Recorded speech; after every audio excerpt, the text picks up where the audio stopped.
Hi, I'm Elsa Cardenas-Hagan from Brownsville, Texas, and I had the honor of speaking at Plain Talk About Reading Conference, one of the premier reading conferences in the United States.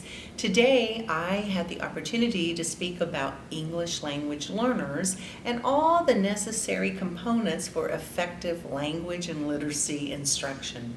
One of the takeaway points that is very important for teachers to remember is that English learners go through stages of learning this new language of English, and we must take that into consideration as we work with them on their vocabulary and literacy skills.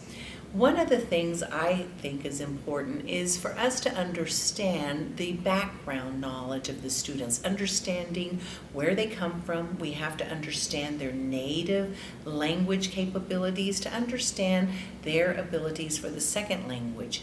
How well you do in the native language predicts how well you do in the second language.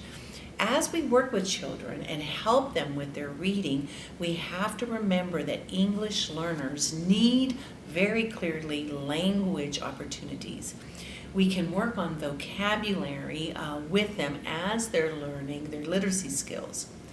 It is important also for us to understand that Spanish speakers, for example, English learners who are Spanish speakers, have a great resource because a lot of the Spanish language is derived from Latin, and much of English is derived from Latin. Common everyday words in their native language are often high-level words in English, so we should take that into consideration as we work with our English learners.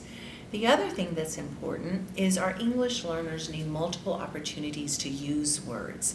You see, they may not have those opportunities outside of the school day, so we have to create those opportunities.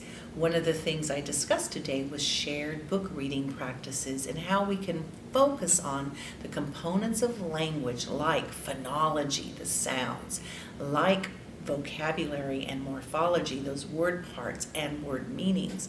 Like grammar, knowing the parts of speech can help us to understand words better. And then understanding all about use. You know, we have to create so many opportunities for these children, the opportunities that they haven't had in the past. We talk about young children when they live in poverty and start schools that they already have a 30 million word gap. And we know that from the studies by researchers such as Hart and Risley.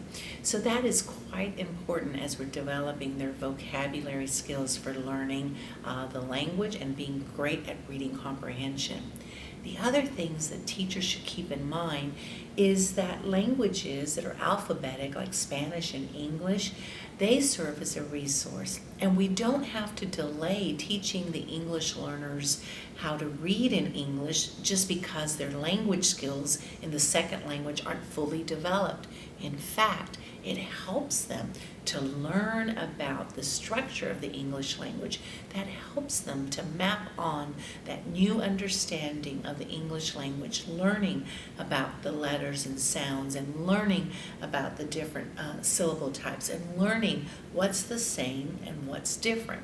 But first, teachers, we have to know the similarities and the differences. And once we know that, then we can be more effective and efficient in teaching them their language skills and their literacy skills.